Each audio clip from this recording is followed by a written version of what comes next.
Welcome to Cosmic Nectar Podcast, your direct drift to cosmic consciousness, divine feminine awakening, and paradigm shifting. I am your host, Hester Van Hooven Ward. This podcast is available anywhere you get your podcasts and on video on Spotify, Apple Podcasts, and YouTube. Please like, subscribe, and follow us on Instagram and YouTube at Cosmic Nectar Podcast. Thank you so much and enjoy the show.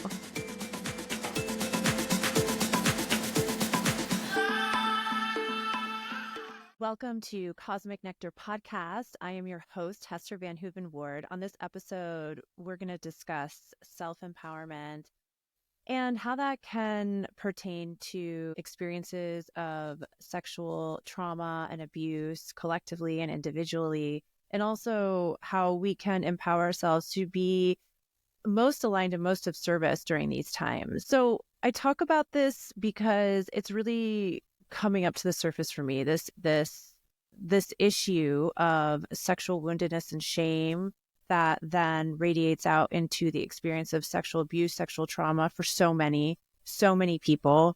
And it's a real blanket of toxicity and darkness that engulfs the planet. And I want to also speak in language that shifts the reality. So this blanket is dissolving as we bring to light the situation and the experiences that people have had, and also declaring the new frequency and the new healing and the way forward, really embodying the architect to design the new. And that's really what this episode is about, is to touch on the situation and the issues, but to really bring forward how to hold the frequency of the new, because that's really what I believe my soul's purpose is here on this planet, is to hold the frequency, to be a keeper of the frequency, to do everything that I can do in my power to be the anchor of higher vibrational frequencies, to help amplify the love and help midwife this planet into another way of being. And it's a full-time job, because I also, in this experience, and I'm sure many of you can relate to this, as a soul purpose is to also transmute the collective energies and help our fellow beings, because we are all one. We're all one. I guess I'll say it one more time. We are all one family. So in speaking about this pandemic of sexual abuse and trauma, there's so many layers to it. There's so many layers, and I am just going to touch on a few. And I just want to also, again, explain that the overarching intention of this, the energy of this, is to bring it forward into the new, into the healing. If this is triggering for someone, there's going to be resources on the site. So just wanted to let that be known. Sexual woundedness and shame creates perpetrators, and it creates survivors. I call them survivors because victims is disempowering. Survivors is empowering. That is, if they are survivors. We can talk about victims if they're dead, which unfortunately happens with sexual abuse. But those that have survived it, I use the word survivors because when I was volunteering at a shelter called the Agatha Amani shelter in Naivasha, Kenya in 2019, it was a grassroots shelter, and I was there for 6 months, and the owner of the shelter told me, because I was saying, oh, the victims, and she said, no, we use the word survivors because we empower the women here. And so that really stuck with me. And so that's the word that I use, survivors, because that's what it is. And many of us are survivors. And I just wanted to honor you and your experience as being a survivor of this pandemic, epidemic of sexual abuse. So why this is so present for me right now is a few reasons. It's always been something that I've wanted to bring light to and share. But collectively, the world is going a little off the rails. It's just like this infection that's been underneath the surface and not so underneath the surface is creating pus, and it's like rupturing. Kind of a gross way to look at it, but it's what it feels like. The pus is rupturing, the infection is exposed. And by infection, I mean all of the issues, the shadow, the issues of our collective is just coming out. And that's good. It may not feel good, but it's a positive step in the direction of a new future, of the new hope and the new way of living, in unity within the differences and bringing harmony back into Mother Earth. And so the infection has to be seen and cleansed and brought to light, and it has to kind of come out a little bit. We have to get the pus out. If you've ever, many of us have had like a wound or a splinter or something, you've had to squeeze out the splinter and the pus. So just think of it as that. It's coming out, it's rupturing, and we are allowing it, and we're also bringing the medicine to it. We're bringing the air, we're bringing the sunshine, and we're bringing our antibiotics, which is, not to get too cheesy, but it's love and solution and purpose and compassion. So probably one of the biggest antibiotics, and empathy. And there's going to be a lot coming forward that's going to test us to want to do an us versus them dynamic and point the finger and place the blame, because it's a lot to let it in and to accept and to hold it all with our hearts. We don't have to say things are okay, but we can hold a level of acceptance because it is what it is in many ways. And we can still try to walk towards the path forward and have our heart-centered awareness on solution-based movement, but with the energy of compassion and acceptance and not pointing the finger and us versus them. That's going to be tested. It's going to be tested in this year of 2025 and beyond, but especially in this year. So as much as we can, we have to take care of ourselves and tend to our own garden and our own hearts, because that is the way that we're gonna get through this together. And remember that we're all connected. And nothing is really as it seems. That's the other thing. It's like things aren't always as they appear to be. And really the only way to know what is really happening is to just listen to our hearts and trust that things are not as they seem. It's particularly with the news and headlines and, political figures and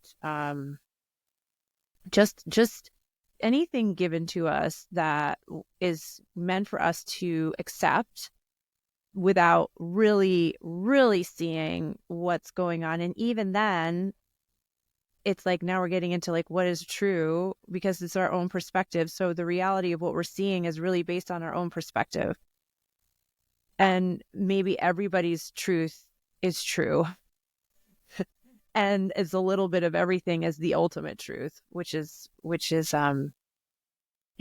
I believe. And even that could be a little bit of truth. So remembering the larger scale thing here is that everybody's perspective is different. Now, we can have collective experiences at the same time, like sexual trauma. My boarding school that I went to, an all-girls boarding school called Miss Hall's School, I graduated in 2021. No, no. Okay. Never mind. No, I graduated in 2001, and Vanity Fair wrote an article about it that there was a predator employed at that school, maybe a few predators, and the school co-signed and kept quiet the concerns that children had, children meaning girls that were brought to that school to be kept safe and be given an education. And then the faculty, the parents who had the concerns, everybody was just kind of hushed. And it's really indicative of a larger issue that's like kind of crumbling, which is this archaic New England preparatory school allegiance to keeping the image and keeping, issues quiet. And it doesn't just pertain to New England prep schools. I mean, it's like particularly predominant in the United States and certain institutions, but it could be a global issue for sure. But it's got like, there's a little bit of an edge with like the puritanical beliefs and like sort of like, I don't know, maybe a waspy energy there. But you know what I mean? If you know New England and you have any idea what I'm talking about, but maybe you can just imagine just trying to keep it like buttoned up, like the shadow side of Martha Stewart, or maybe like Stepford Wives. Like there's an energy of that, a truth in that, in all of what goes on in New England. So particularly amplified in the institutions of boarding schools. So that's really coming to light and crumbling before our eyes because of the immense harm that it caused and these survivors have endured. Reading the article and also just knowing what I knew, because this teacher was my advisor for the 3 years that I was there. I went to the boarding school. I transferred there as a sophomore because I failed out of public school. I was drowning in public school and my parents had the means. I knew my dad did, my mom, but my dad. And yeah, I wasn't happy at home, and I was like told that I was, just failing out of school, and I was able to advocate for myself to be sent to boarding school, which isn't the story of a lot of kids. A lot of kids are just kind of sent away, but some really, really want to be there, and it's a huge opportunity for them. And that's what it was for me. It changed my life and put me on a different trajectory because I wouldn't have survived where I was at. I'd already started engaging in an eating disorder of bulimia as a way of coping with the pain and the chaos in my life. And so while it like ebbed and flowed during boarding school and then like really took on another life form. Yeah. So I was fortunate enough to be sent to this preparatory school, all girls, small school, 100 girls total, like 20 or to 30 in my senior class. And like I said, it saved my life. It really did. And, it's something that I sit with to know that it also took other girls' lives. Like they're still alive, but they suffered for years and years and years and are still navigating through that. I mean, it's like 3 decades of systematic abuse that we know of with this one teacher. Yeah. So, and they hid it, which was heartbreaking because the people that I had grown close with, like the head of school, they participated in the abuse by turning away from it, ignoring it, hiding it.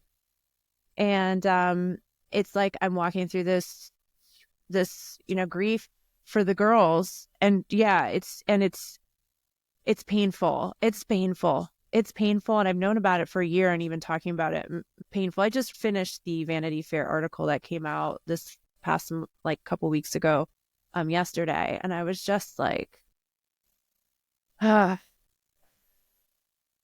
it's tough to read the gruesome details of how he was such a like major predator, preyed on these girls, like picked them off and groomed them, and then just like destroyed their lives throughout their time at the boarding school and after into college. And yeah, it's a really important read. I would highly recommend accessing that article if you can find it, and just honoring the survivors who came forward and their brave voices, and just sending peace to your hearts and prayers for healing. And may you be empowered and healed by the hearts that you have touched through your speaking your truth,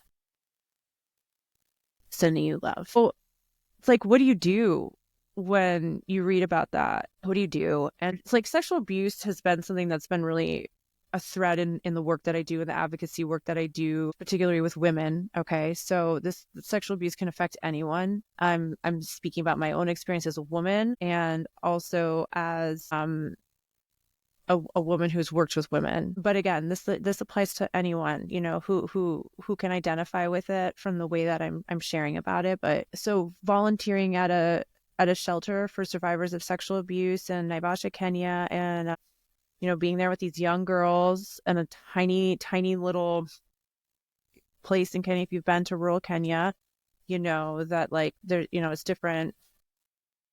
There were no doors. And we were like kind of living, there's like their children, and these girls were like 13, 14, and their babies. And,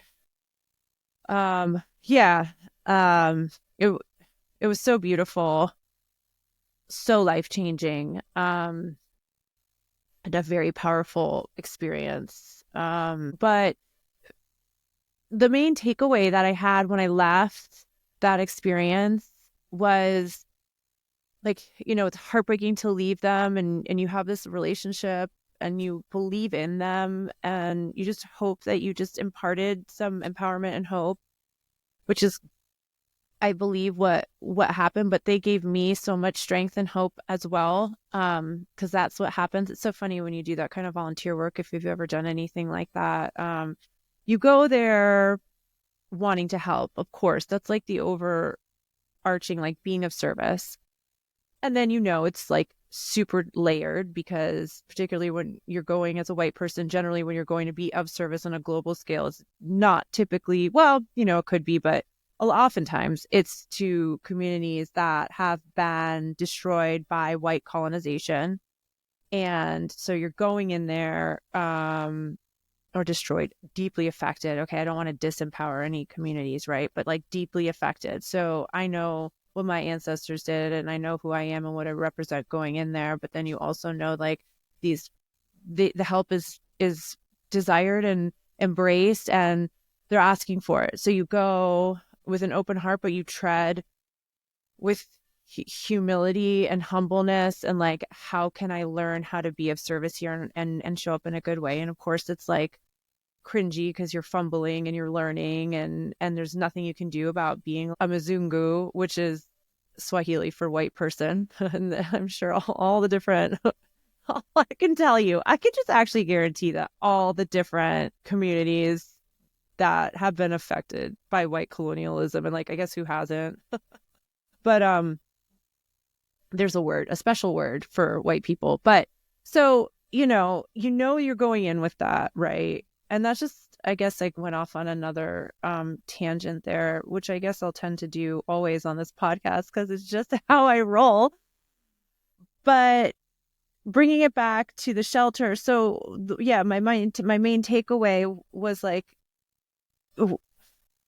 what can I do? And it's like, what you can do aside from, you know, bringing support. Okay, so there's ways to be a part of the solution, and you know, you've got to do your research and make sure that you find a place that's aligned with your goals. It's getting the resources to the people that need it, and you feel like it's a part of what your prayer is for this new earth, for moving forward, for the 7 generations that are ahead of us. So like, be active. And this is not to say don't do that, but ultimately, what can you do is you can be a warrior in your own frequency and hold the frequency of love. Just do what you have to do every single day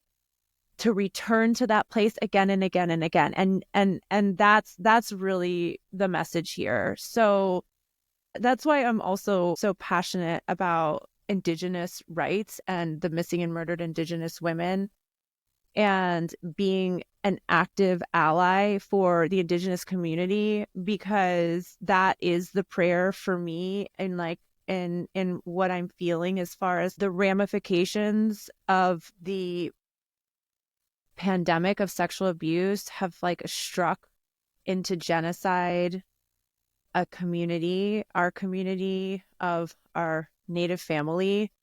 And it's time now to triage the bleeding within the community, because the women are being murdered. Like, I don't know if people understand that tribal law is such, with like, there's this federal law, the tribal law, people are prohibited from prosecuting and trying perpetrators on tribal land. And 96% of the perpetrators who are murdering the Indigenous women are white men. So they don't live on the reservation. So they're going in, murdering, drug, rape, sex trafficking, and then just walking away. It's like shooting fish in a barrel. That doesn't feel very American to me. I don't know. And it's part of my mission as a white ally who really wants to walk in a good way. It's like I'm no longer accepting that I can't do anything, and I'm taking responsibility for what my ancestors did, because yes, I accept it. I had to let it in, and then I just have to like be in action. And so that's something I'm taking action in right now. And I'll drop more about who I'm working with, because, again, as a white person, you just don't say, this is what I'm going to do to help you. You like align with other activist groups, Indigenous activist groups led by the voices of the Indigenous people who already know what they're doing or want support. And then you say, how can I support you? So I'm working with that right now, and I'll leave information about it. And again, to just touch on this missing and murdered Indigenous women and two spirits, in the Native culture, the two spirits are the ones that are neither gender, and they're also an incredibly vulnerable population. And this affects Native men and boys as well. But the main arc of the movement is for the women and the two spirits. So Native women are 10 times more likely than the national average to be murdered. Enough is enough, and understand that we've been kind of taken back to a place where it's time now to walk forward in a collective way and bring forward the voices and the support for our Indigenous communities, because we know that this country has been built on bloodshed and broken promises and massacres, residential schools trying to white out the population. And still, let's just acknowledge how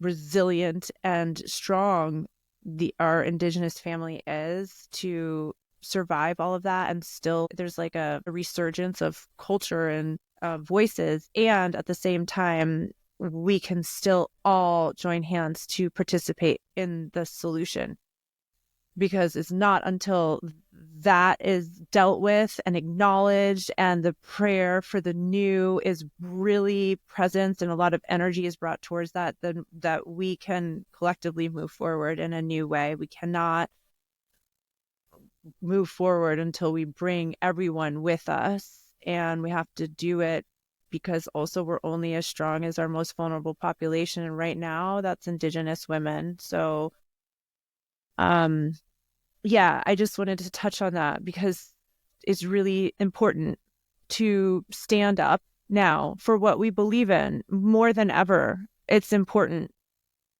And so listen, if your heart, your being, your vessel has been affected by sexual abuse, anything to do, or if it's still very raw, or you're just now dealing with it, facing it,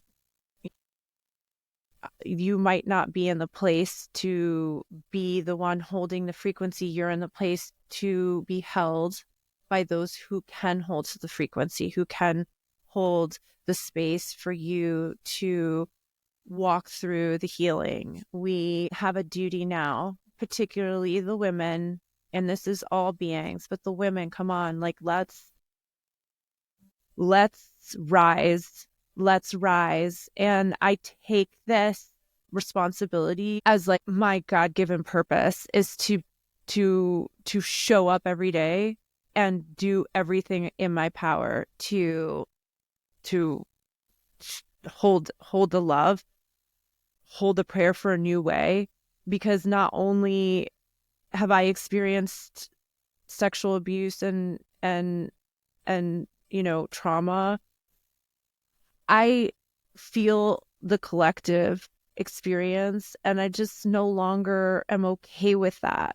And it's already changing, but I'm just like, let's participate in the upheaval of this, because that has been the number one like systematic way that women have been oppressed and kept down and detached from their body, which is the vessel of life and manifesting. Like, women are in tune with spirit in an orgasmic way, that we carry the ability to create in our womb, in our sacral chakra, and we can attune to nature herself as we are nature herself. Let's just recognize the toxic patriarchal oppression that has existed for a very long time within our culture, and how we are now able to see it and stand for something new.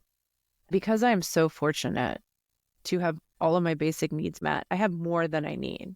I have more than I need. And I am aware that that is a responsibility. That is a responsibility to be born into the United States as, a relatively affluent white woman. No, I'm talking a lot about the white people and this and that. We're all one, but at the same time, that's who I am. So that's what I talk about. It's important to just share our voices. So that's who I am. That's how I identify myself as an affluent white woman in the United States. Yeah. And I have the responsibility now to show up for my sisters globally, and my Indigenous sisters, my African sisters, and my sisters from boarding school, the young girls who were getting raped by their trusted teacher. So come on, like, what can I do? I can get into my body and exercise and get strong. I can eat healthy foods. I can pray every day and turn it over to spirit. I can like get with myself in my own relationship to God, spirit, and like deepen into my relationship with nature and reconnect with the memories of who I once was in other lifetimes, of like how I worked with the plants and how I worked as like with people and helping the humans, like how I was of service. Like, those memories are coming back to me. How I use my voice, like, this is huge. Like, getting our voices out there, just showing up with our hearts, but every day doing what I have to do, not drinking anymore, cutting out the toxins, showing up to the best of my ability with my daughter, and like sticky situations that I'm still navigating, showing up.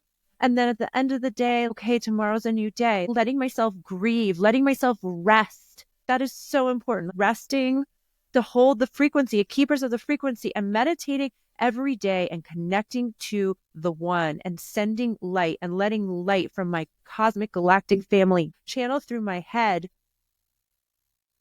and into my body, and just letting the codes come in, activating, and like just being a vessel to get that down into the earth so that we can all just start to rise up together, and getting into my deep goddess thunder thighs and stomping the earth, feeling my womb. And I have connected in this beautiful way of like divine sensual creation. Like, ooh, it feels so good to like connect to creator energy, to source. Oh, and like feeling the power that we have as humans.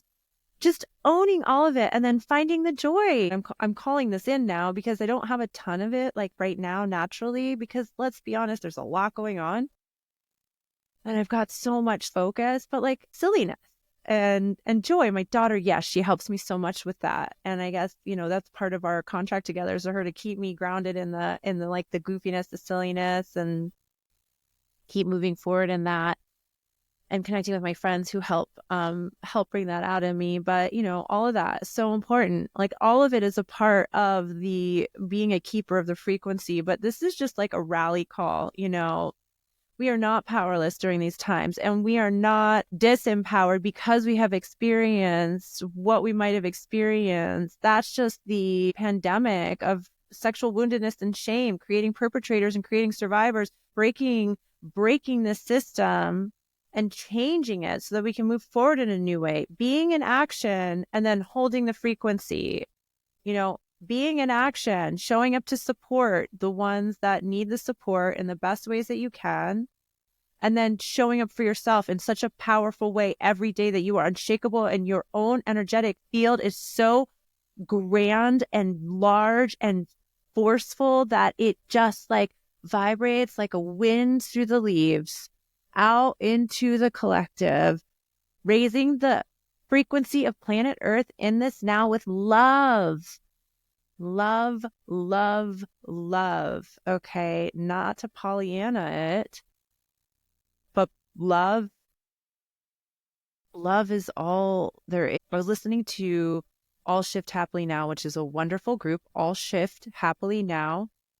Tim Tactic, Sarah Zula, a bunch of other beautiful people. It's a community. And in this community, they have a monthly YouTube live session meditation. I just tuned into some of it. I missed the actual live part, but I was able to catch up on some of it. And the topic was love and discussing love. Love also, like, is it an emotion that we have to feel?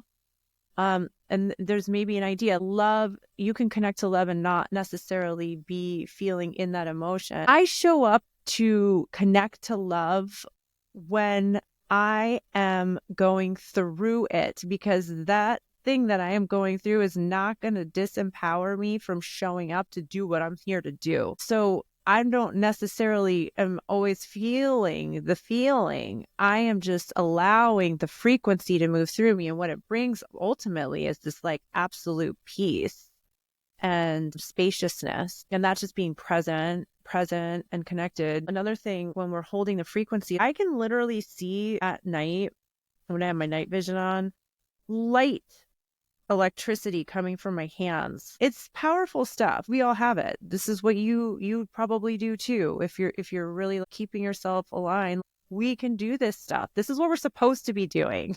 This is what we've done before. Now we're here together, like reigniting this within each other to be the superheroes of this planet. Let's go and get the warrior in us. It's a job. It's a job. I'm all about being that warrior right now in every single way. And, even when I need to rest, and I've been really so soft with myself, because the warrior is soft too, especially the feminine warrior. It's like gentleness and softness. And at the same time, very serious about the mission. We rise together. And it's time for the feminine to rise, awaken and rise, awaken and rise. It's time. So I love you. I love you. Hearts on, hearts on, hearts on. Cleanse the energy field, cleanse the energy when you get into the house. Make your house a sacred temple. People that come in, everyone from the delivery guy to, your spouse or partner coming in after a long day, like, sage them off, do what you need to do. Or rosemary, I'm not, sage. Please be careful with that sacred plant that's being overused. Try something, just cleanse the energy, okay? Do it. Take it seriously. Breathe it through yourself. Epsom salts, like everything that you can to support yourself. Ultimately, everything that we have within us is enough. Like, we can cleanse the energy on our own. I just did this. You can do that. You can cleanse the energy that way. just with intention. But it's a nice dip into the experience of ritual and sacredness, which also realigns us to the memories of the ways that it was, and returning to the old ways is the way that we're going to move forward. And also, that's why I'm so passionate about the Indigenous sisters, is that they're the wisdom keepers of, they hold within them the ways of living closely with Mother Earth and harmoniously with the earth, and the ways of working with the plants and the medicine and spirit. And they are the ones that are going to be carrying us forward into the new earth. And I would go so far as to say the wellness of our Indigenous community is a direct correlation to the wellness of Mother Earth. So we need to start tending to that garden, taking care of them, and bringing nourishment and support and healing and all hands on deck and attention and energy, walking in a good way with this prayer of healing, rising, so that Mother Earth then too can be nourished and rise. And then together we move forward in the energy of the new. All right, my loves, with that, who knows how this recorded, because I've got like crazy internet situations. I live out in the middle of nowhere and it's so beautiful and I love it. But I got to get this internet sorted out, which I will soon. But that's why on my last podcast I was talking and then I put a image over my face. It's because it wasn't synced up and I don't know how to do that on my own yet. So because the internet couldn't record it correctly. Okay, so with that, I'm going to leave you with a beautiful meditation. So nice and settled. If you're driving, don't close your eyes. Come back and listen to this. But anyone else, like, take a second, get yourself into a nice position wherever you're seated. And let's roll our shoulders back and down and take a nice, deep lower belly womb space. Inhale. Exhale. Inhale. Pause. Let it circulate, cleansing, clearing. Exhale. And then this one, we're going to squeeze our shoulders up to our ears, gather as much tension as we can, accumulate all of the tension, and then we're just going to let our shoulders just throw them down and exhale out any of that tension. So inhale. Shoulders up, squeeze, squeeze, squeeze, squeeze, squeeze, squeeze all the tension. Pull it from your toes and your fingertips and your earlobes. Squeeze all of the tension. Squeeze, squeeze, squeeze into the shoulders. And then exhale. Draw them down. Nice. And then shake the shoulders out a little bit. And then just returning to witnessing ourselves from an inner place, just scanning our bodies and just letting ourselves sink more deeply into the seated position, or for laying down, just sink into the floor, feeling the roots growing from your touch points to Mother Earth, deep down into her rich, dark soil, supporting us, grounding us, allowing those roots to connect with other roots nearby, allowing yourself to just receive an invitation from a nearby plant or tree to come connect roots, and just giving them some of your divine love and energy, and they gratefully receive, and then they send you some wisdom, some healing light, some grace and compassion as they hold space for the humans. The humans show up in a meaningful way on this planet and realign with our plant people as family and protectors, and honoring them. And they are grateful that we are here showing up today, doing this work, as they continue to hold hope for the humans as the stewards of Mother Earth, here to assist her, as an extension of her, and as she. So in that energy, taking care of ourselves, is taking care of her.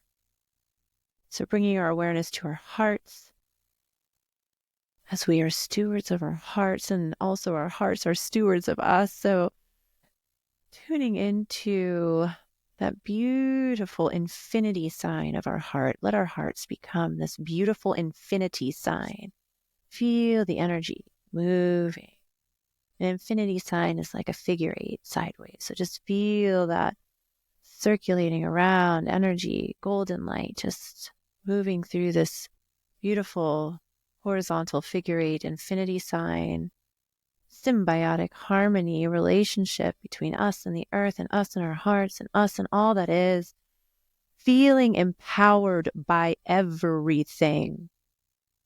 And as we witness the heart light infinity sign moving and transmuting and healing and harmonizing our frequency with all that is, saying a mantra in our head, repeating, I am empowered by everything. I am empowered by everything. Breathing that in from our noses, activating our left hemisphere of our brain. I am empowered by everything. Breathing that in through our nose, activating the right hemisphere of our brain. I am empowered by everything. And then breathing that in on a skin level, pores, opening our pores to just absorbing that truth that I am empowered by everything. Whole brain alignment, whole soul alignment, heart alignment, being alignment, all bodies, energy body, spirit body, physical body, all the bodies, astral body, in alignment and empowered by everything. So that is the frequency that we just open ourselves up more to now. We could end this meditation here, but we're just going to sit in this a little longer, expanding into that truth that we are empowered by everything, claiming that now, expanding that into our cells, into our bone marrow, into our DNA, expanding that into our whole being as we are empowered by everything, and in the collective, just feeling the collective and all that is, the ecstasy and the grief, all that is as energy. I am empowered by everything, our whole journey of our lives from this lifetime, just scanning it back all the way to from conception to birth to all of the different variations of us. Precious, precious, holy, innocent self, all the way to now as that wholly innocent self in this space here now, as empowered by everything on our soul's journey, empowered by everything as we know that it is all in our highest.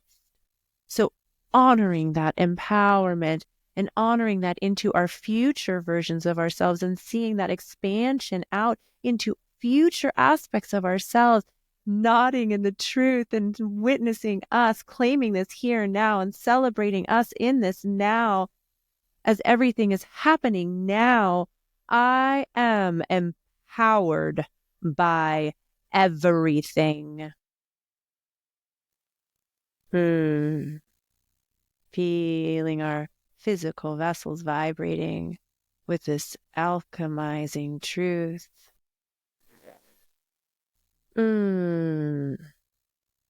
Returning to the infinity symbol of our hearts like a glowing neon sign. Honoring our heart, putting our hands together in a prayer mudra as we bow our heads to our highest. Thank you. Thank you for bringing us here to this moment to claim this truth. Thank you, thank you, thank you. Thank you for this opportunity to show up in this way, to pray in this way, and to anchor in this frequency in this way. Thank you. Giving many thanks for all of it. It is done. It is done. It is done. In the name of the One. So it is. Blinking your eyes open. Thank you so much for participating in this prayer of self-love. And with that, I will see you again. Thank you so much for listening to this episode of Cosmic Nectar Podcast. I am your host, Hester Van Hooven Ward. Please like, subscribe, and follow us on Instagram and YouTube at Cosmic Nectar Podcast. See you soon.